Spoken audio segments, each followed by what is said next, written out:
We've all been fooled into thinking that the toilets are the bad guys. But no, it's the other way around. The cameramen are the true bad guy. Before you start typing in the comment, the evidence that supports my theory is insane. I swear, when I was just thinking about this, I was like discovering, I was investigating, and then I was like,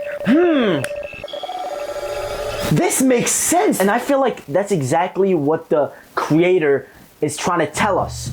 So hear me out. But before getting into that, let's go all the way back to the very beginning. In the series, we've seen many humans turn into toilets, like in episode 4. And on the mobile game ad, we can see a cameraman sitting down on a toilet, taking a shit. This piece of evidence leads me to believe both the toilets and the cameraman share human characteristics, not only in appearance, but also in behavior. The cameramen need to relieve themselves, and the toilets are not just mindless, emotionless creatures. We know that the Skibidi toilets are not emotionless creatures because in the series, countless times, we see them express emotion through their expression. Now that we both agree on toilets having a human emotion, then we could understand that toilets do not like being shat on. And that's the perfect motive for them to fight back. They don't want to be shat on. How would you feel? Put yourself in the position of a toilet. Would you like to be shat on every single day? I'm talking about every day on your face, shat on.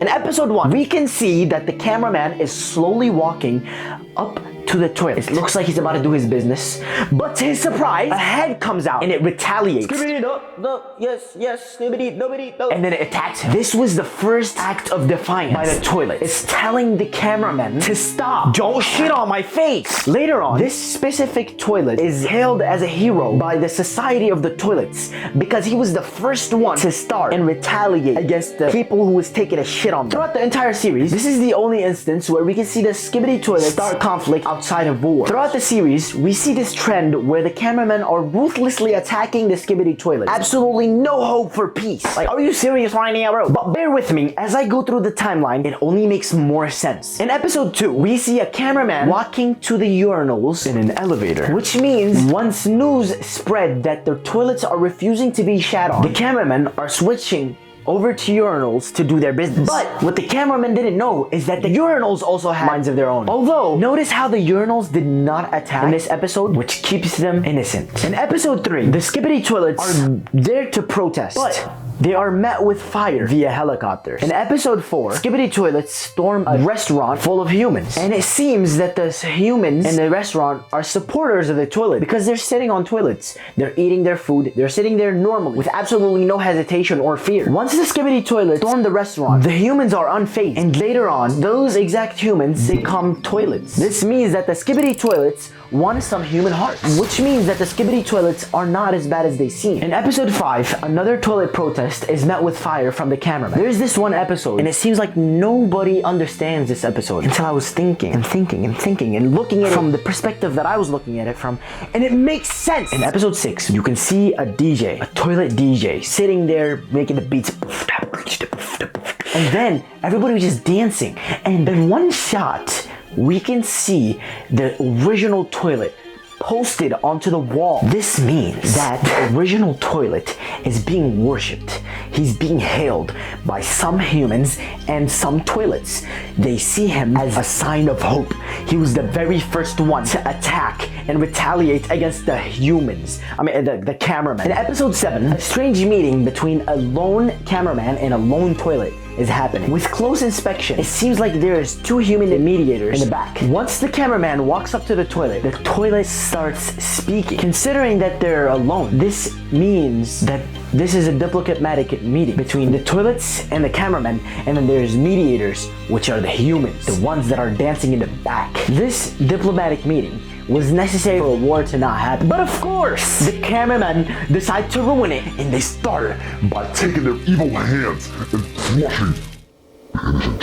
This leads to the human mediators to run away. The original cameraman is attacked by an army of Skibidi toilets. This leads to the ongoing war. Directly after this episode, we can see that 2 armies clash. In episode 9, we can see that the Skibidi toilets are somewhat successful in their battle. They took over a city. They made their own society and police officers, and they even made statues of the original toilet that retaliated. This means that they were able to be their own city without the necessary existence of the camera. But remember that the videos are always in the POV of the cameraman. The cameraman walks up to two toilets who are looking up at the golden statue, their statue that they worship at this point. But what the cameraman does next is ruthless. He flushes them in cold blood, and he decides to spray his propaganda on top of the worship toilet. The original. To further prove my point that the first toilet is worship, he's being idolized with pictures in churches,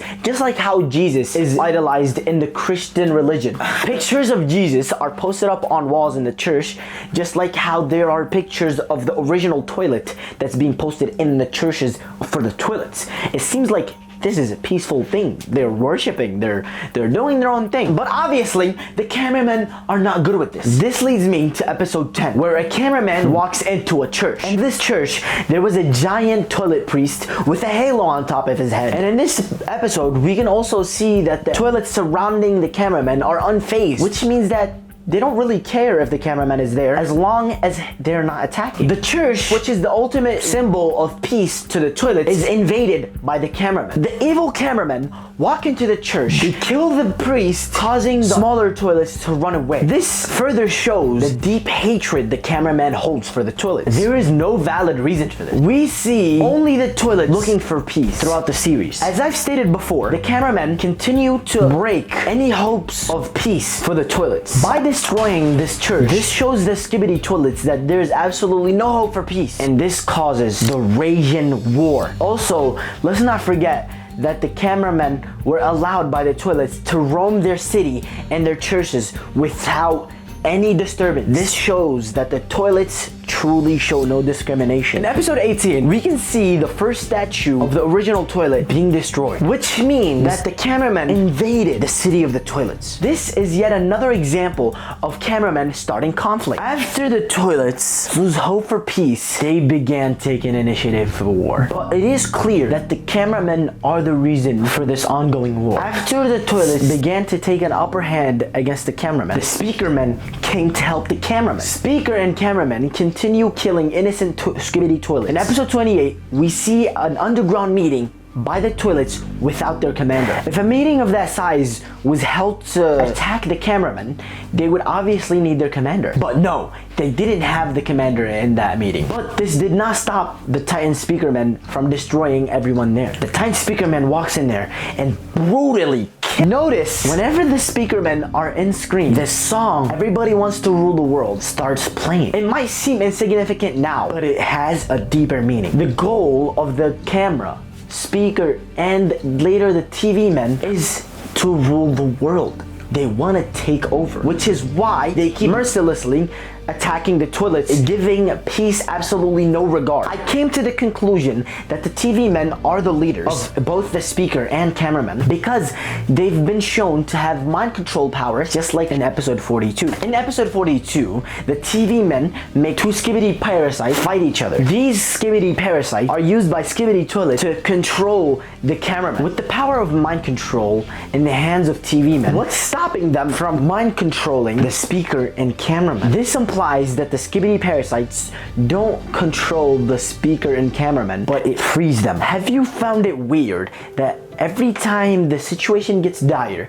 the TV men run away? Just like in episode 43, once the Skibidi toilets start to wear sunglasses, the TV man notices and runs away. They also run away without any thoughts of their allies. They hold no regards. They don't care. They're just pawns in a bigger game. The TV men run away without taking their ally, which they have the ability to do. Because in episode 49, we clearly see the TV men having the ability to teleport with the cameraman. In episode 47, after we see the TV giant having the battle with the commander toilet, the camera POV falls and we see a person, a human being, and it looks like the profile picture of the fuck Boom. And with a closer look, you can clearly tell that the man has the same glasses and everything. It is confirmed to be him. With this information, along with the fact that speakers and cameras are used to make videos and TVs are used to broadcast those same videos, this leads me to believe that the fuck boom is canonically the true mastermind behind all of it. The TVs are used by him to manipulate the speaker and camera to do his dirty work. He truly rules the world of Skibidi toilets. The Skibidi toilets are innocent, but were forced into war by the YouTuber. The fuck boom. What makes this even crazier and clearer is that the Skibidi toilets are aware of this. In episode 33, while the Skibidi toilets are retaliating and fighting during war, they destroy the building or the headquarters for YouTube. This is a sign of aggression against the true mastermind. Once you look at it like this, the lore all comes together. After finishing watching this video, I urge you to watch the series again from the perspective of this theory that leads to the conclusion, which is in plain sight. The true villain of this series is the YouTuber, the fuck boom, and his pawn, which is his video making equipment. You know what's even crazier than all of this? I came up with this theory while I was taking a shit.